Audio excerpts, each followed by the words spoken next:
أما بعد فقد قال الله تبارك وتعالى في القرآن المجيد بسم الله الرحمن الرحيم لن تنالوا البر حتى تنفقوا مما تحبون إن الله وملائكته يصلون على النبي يا أيها الذين آمنوا صلوا عليه وسلموا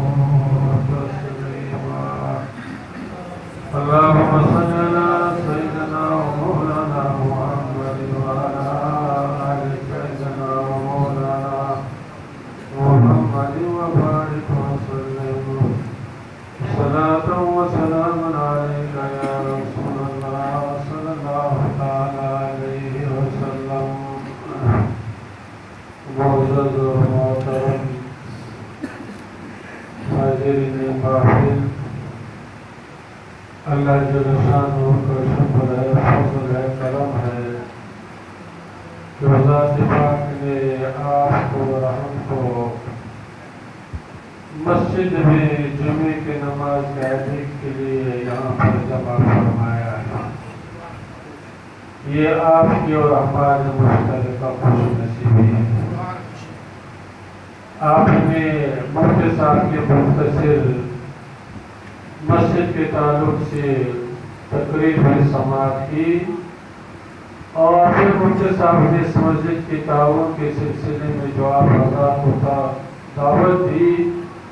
آپ نے اپنے گنجائش کے مطابق اپنی استطاعت کے مطابق اپنے شوق اور جذبے کے مطابق مسجد کا تعاون بھی کیا ہے اللہ جل شانہ آپ کی اور ہمارے سماعت کو بھی قبول فرمائے اور جو کچھ ہم لوگوں نے مسجد کے سلسلے میں تعاون کیا ہے اللہ اپنے فضل و کرم سے اس تعاون کو بھی قبول فرمائے ہر مسلمان جانتا ہے کہ مسجد یہ خانہ یا خدا کا جا ہے اور مسجد یہ تمام اعمال میں سے سب سے بہترین عمل سب سے افضل ترین عمل جس کو نماز کہتے ہیں اس نماز پڑھنے کی جگہ کون سی یہ مسجد ہے نماز تو ہر جگہ پڑھی جاتی ہے گھر میں بھی پڑھ سکتے ہیں بازار میں بھی پڑھ سکتے ہیں کھیت میں بھی پڑھ سکتے ہیں کہیں بھی پڑھ سکتے ہو لیکن مسجد میں پڑھنے سے ایک نماز اگر آپ مسجد میں پڑھیں گے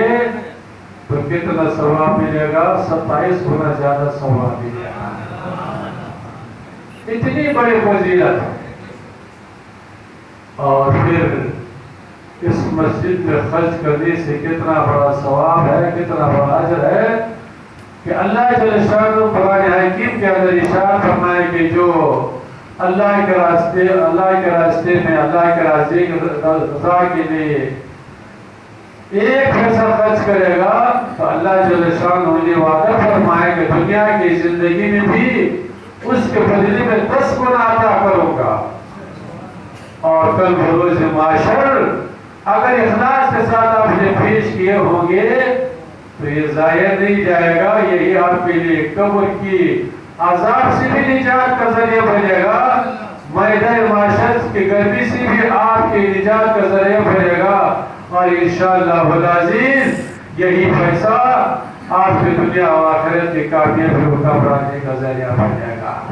اس لیے ایسے موقع کو ضائع نہیں کرنا چاہیے وہ کہتے ہیں کہ ایک بزرگ نے شیطان سے پوچھا شیطان ابلیس سے پوچھا کہ تمہارا دوست کون ہے اور تمہارا دشمن کون ہے ابلیس سے پوچھا کہ تمہارا دوست کون ہے اور تمہارا دشمن کون ہے ابلیس نے جواب دیا کہ میرا دوست تو وہی ہے جو عبادت بھی کرتا ہو لیکن کنجوس ہو جو اللہ کے راستہ میں نہیں دینا چاہتا ہو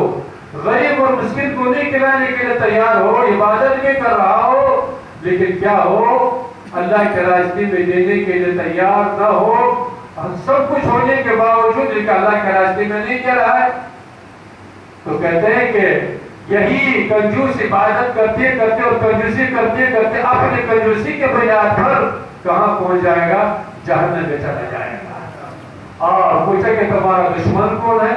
تو ابلیس نے کہا کہ ہمارا دشمن سخی، سخاوت کرنے والا، جو اللہ کے راستے میں دے رہا ہے، مسجد میں دے رہا ہے، غیبوں میں دے رہا ہے، مدرسے میں دے رہا ہے، اللہ کے راستے میں خرچ کر رہا ہے، تو یہ سخی اپنے سخاوت کے بنیاد پر، اپنے اللہ کے راستے میں خرچ کے بنیاد پر کیا ہوگا؟ خرچ کرتے کرتے کرتے اسی بنیاد پر کیا ہوگا؟ وہ جنت کا مستحق بنے گا، جنت میں پہنچ جائے گا۔ تو یہ جو آپ پیسہ دے رہے ہیں اس کو معمولی مت سمجھیے، یہ ایسی پیسہ ہے کہ جب تک یہ مسجد رہے گی، اس میں نماز ہوگی، تلاوت ہوگی، اذان ہوگی، یہ ایسے صدقہ جاریہ ہے کہ آپ دنیا میں رہیں گے تب بھی آپ کو ثواب ملتا رہے گا، آپ کے اعمال نامے میں نیکیوں کا اضافہ ہوتا رہے گا، اور اگر آپ دنیا سے چلے گئے، قبرستان میں پہنچ گئے، جب تک یہ مسجد کھڑی رہے گی، اذان ہوتی رہے گی، نماز ہوتی رہے گی، آپ کو کیا ہوگا؟ قبرستان میں بھی اس کا ثواب ملتا رہے گا، اور آپ کے اعمال نامے میں نیکیوں کا اضافہ ہوتا رہے گا۔ اس لیے ایسے موقع کو غنیمت سمجھ کر کے بار بار یہ پکارنے والا نہیں، زندگی کا کیا بھروسہ؟ ابھی تو بیٹھے ہوئے سن رہے، سنائے جا رہا ہے، لیکن ایک لمحے کے بعد یہ زندگی باقی رہے گی کہ نہیں، اس کا کوئی گارنٹی نہیں، کوئی گارنٹی اس کی نہیں۔ کہتے ہیں کہ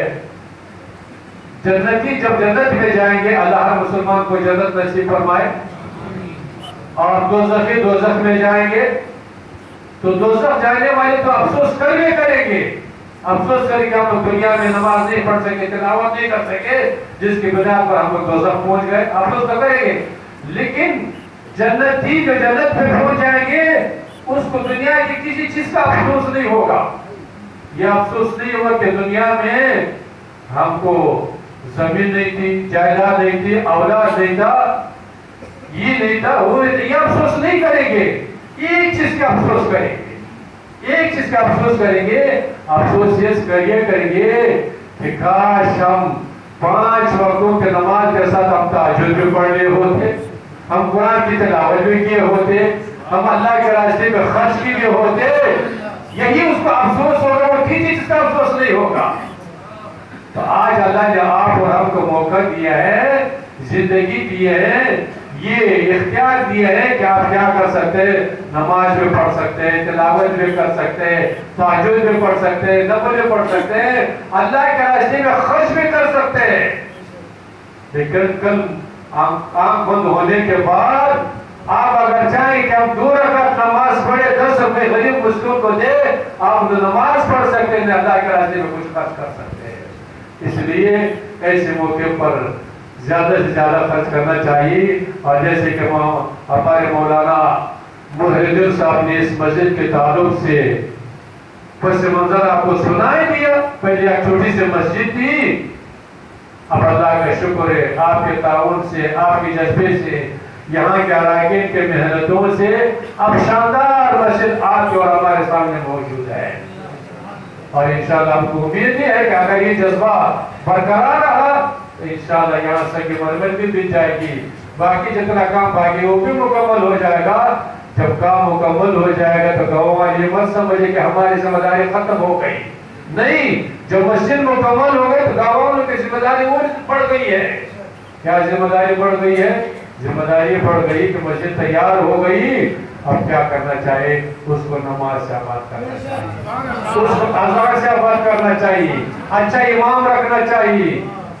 قرآن کی تلاوت کرنا چاہیے۔ اگر آپ نے مسجد بھی بنا لیا اور اس کو نماز سے بھی آباد کر لیا تو انشاءاللہ آپ کا دنیا بھی آباد رہے گا، آپ کا آخرت بھی آباد رہے گا، اللہ بھی راضی ہوگا، اللہ کے رسول۔ تو وہ کافی بچوں کا زیادہ بولنے سے کیا فائدہ؟ اللہ جل شانہ کی بارگاہ میں دعا ہے کہ اللہ ہمارے اس حاضری کو قبول فرمائے، ہمارے نمازوں کو قبول فرمائے۔ ہم لوگوں نے جو جو کچھ مسجد میں پیش کی اس کو بھی اللہ قبول فرمائے اور ہم تمام مسلمانوں کو زیادہ سے زیادہ مسجد میں خرچ کرنے، مسجد کو آباد کرنے، مسجد میں نماز پڑھنے کی توفیق عطا فرمائے۔ وآخر دعوانا الحمد للہ۔